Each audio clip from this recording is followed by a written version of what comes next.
Welcome back, guys. Brock Page here. Random sports picks for fun. Got a great show for you today. Third installment of NFL Week 15 stats and info. You do not want to miss it. Also, be sure to fill out the poll questions on the top right of the screen. They'll pop up every 10 seconds in the first minute of the video. It's your chance, it's your opportunity to actually have a voice. I'll never silence my fans and critics. I'll always keep my comment wall up and running. These polls in that comment section represent a chance for you to connect with me and actually be the voice of reason. So do not forget to answer the poll questions. I really want to hear what you have to say. And without any further ado, here's what I have to say. We're going to start off Birds G-Men, 1 o'clock East in New Jersey. Carson's out, Nicky Six is in. And let me tell you, there are mixed reactions in the Delaware Valley. 50% of the realists out there know the season's over. Meanwhile, the other 50% say Nicky franchise will get the Birds a deep run this year. Only time will tell. What I do know is the numbers, so let's get into them. First off, Eagles opened 8, now bet down to 7.5. That line move was certainly expected with Wentz out. Total opened at 40, now bet up to 40.5. I think that opening total is actually more geared towards the Giants' ineptness on the offensive side of the ball. I got to imagine the absence of Wentz is worth 6 to 7 points. But still at that juncture, the Birds are a whole hell of a lot better than this Giants squad. Right now, the Eagles are 330 to win this one outright. Look for them to be used in a bunch of money line parlays with the Saints this weekend. And at the moment, I'm not expecting too much more movement on the spread in this one. We've got ourselves just about a 50-50 even split of the public and sharp money.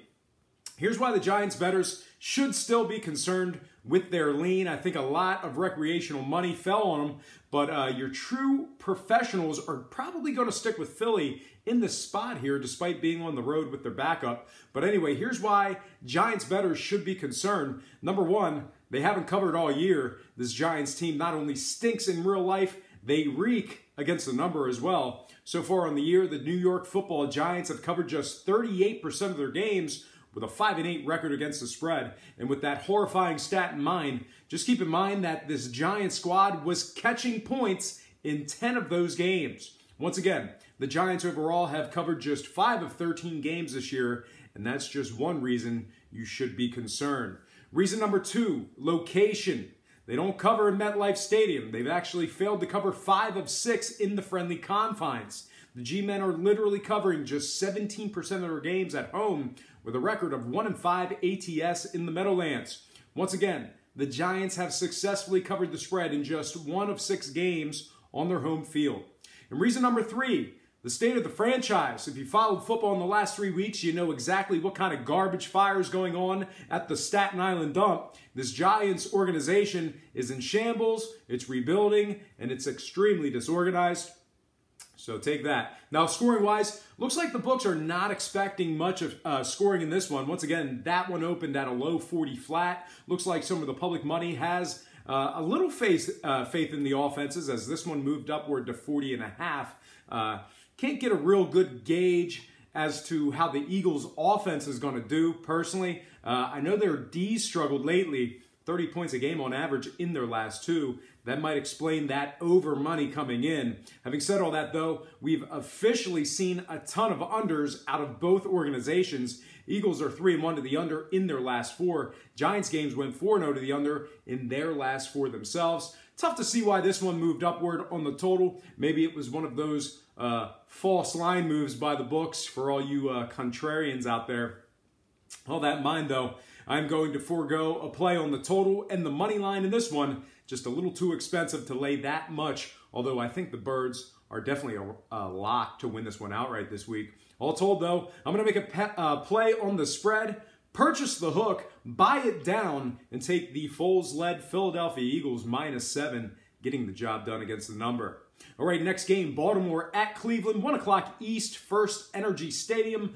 Baltimore opened as the 8-point favorites, getting a little better than a touchdown on the road. Total opened at an even 40. Looks like the Brownies took all that early money, and we still got believers in the Browns to cover for whatever reason. You know that folks betting the Browns down to 7 in this spot here They're the same guys who've been betting them all last year and all this year, and finally when they cover, they throw it in your face like they knew it the whole time. I'll tell you this much, it took you 15 weeks to get that cover. You should be ashamed of yourself that you spent that much money on the dog. It's like red hitting 10 times in a row and you chased black the whole time and you finally hit the 11th time around. Don't be proud, be embarrassed. But anyway, Cleveland took most of that early action, moving Baltimore down to -7. We've also seen a little over money coming in on this one. Total's now posted at 41 points. Currently, Baltimore's a little bit better than 3-1 to win it outright. And at the moment, I'm looking for our spread to get a little bit closer back to its original number. Sharp bettors are going to see Baltimore at 7 and bet that baby right back up, in my opinion.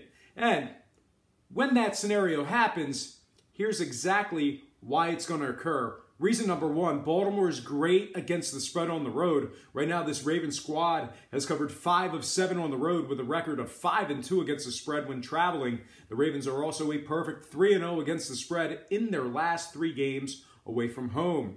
Reason number two, to expect more Ravens money. They're crushing the spread as of late. More specifically, this Ravens team is 3-1 against the spread in their last 4. 5-1 against the spread in their last 6. And when it comes to the outright game, Baltimore went 4-1 in their previous 5 before this past week's 1-point heartbreaker against Pittsburgh. And reason number 3 for Baltimore backers, Cleveland sucks, period. They can't win football games and they can't cover the spread. They're covering just 23% of their games on the year with a 3-10 record against the spread. They also failed to cover 2 of 6 at home, 3 of 12 as the dog, and 1 of 6 in their last 6 contests. Now, scoring-wise, we might not see a whole lot of it. Browns games went 2-1 to the under before last week's contest against Green Bay. They also averaged 11 points per game in their previous 3 before that Green Bay game as well. Meanwhile, very similar story on the other side as Baltimore games went 2-1 to the under in their last 3 before that Pittsburgh game. They let up just 8 points per game on average in those very unders. So when it comes to the total in this one, I really think I have to disagree with the public bettors in this category. I don't think this one gets over. But for some reason, my gut instinct with this game says it's going to be about a 23-16 battle of attrition, or in my case, hopefully it's 24-16, because all told, I'm making 2 plays on this game. Give me Baltimore -7 with the under 41 points in this one.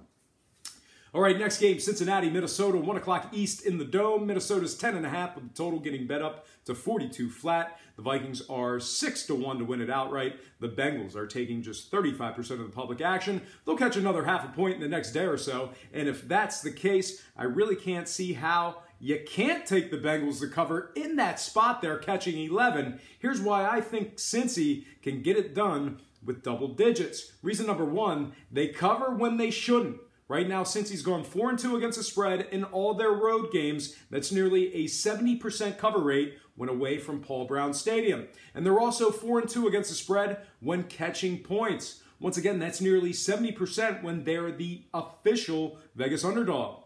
Reason number 2 for Cincy bettors to feel confident, they've been covering machines as of late. Not only are they in the black when it comes to covering for the year, the Bengals have successfully covered the spread in 4 of their last 5 games. Yes, that is correct. The Cincy squad has covered 80% of their games with a 4-1 record against the spread in their last 5. And voucher number 3 for Cincy, the Vikings are laying double digits. This is uncharted territory for Vikings bettors. They laid double digits only once this season in an easy cover over the Browns. I'll tell you this much, they got blasted last week, but the Cincinnati team is certainly not the Cleveland Browns. Now, scoring-wise, I'm actually expecting a lot more under money to start pouring in. Kind of surprised to see it get bet up to 42 flat. Minnesota games went 2-1 to the under in their last 3 before last week's action. They let up just 8 points per game on average in those 2 unders. Meanwhile, very similar story on the other side as Cincy games went 3-1 to the under in their last 4 themselves. Guess a lot of folks are taking the Vikes minus the points, which is driving that total upward along with it. Cincy has proven they can put up some points, especially in the last month. Of course, I'm disregarding their last game. I think I'm going to stay away from the total, though, since I'm at a crossroads with the betting public. Don't want to go too sharp on every pick. That said, I will make a play on the number. All told, I'm going to purchase the hook, buy it up, and take the Bengals plus 11, getting the job done against the spread. All right, next and final game for the show. Actually, I have a couple more, but I'm going to really break this one down. I'm talking Jets Saints, 1 o'clock East at the Superdome. Big number in this one. The Saints open 15, taking money now. They're 16.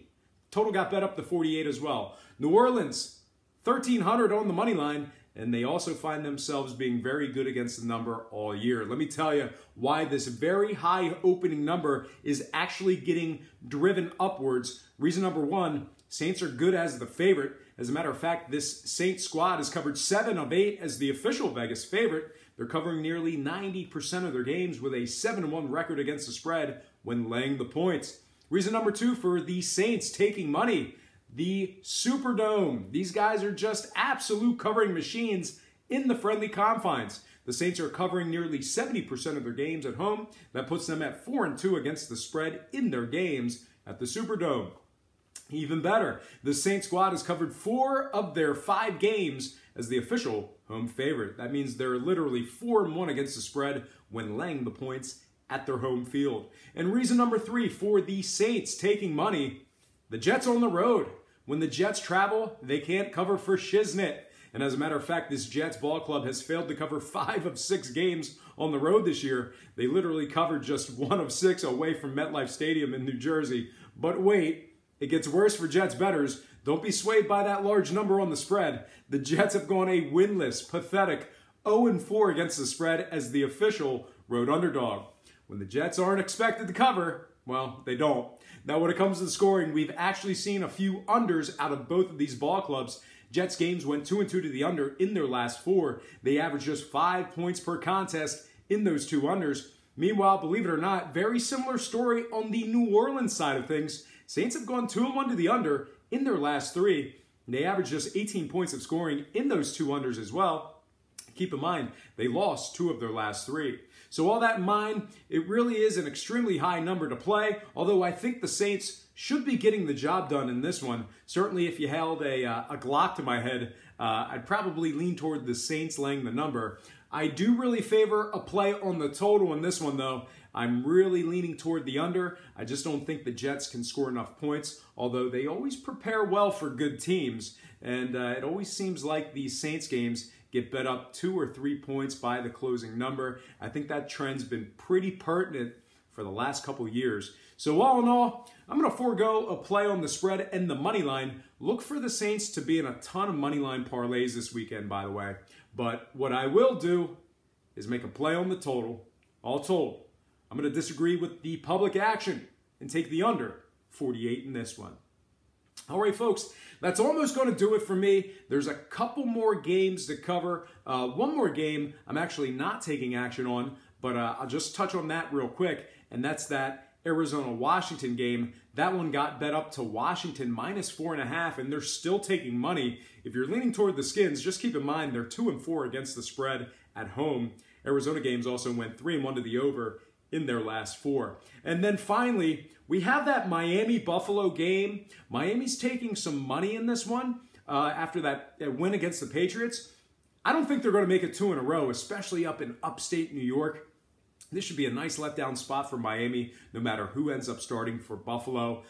Cutler does not want to be dropping dimes in freezing temperatures in upstate New York this time of year. I'll be honest, I don't think he wants to be there. He'll certainly show it too. You'll see it in his body language. He could potentially pull himself out of the game.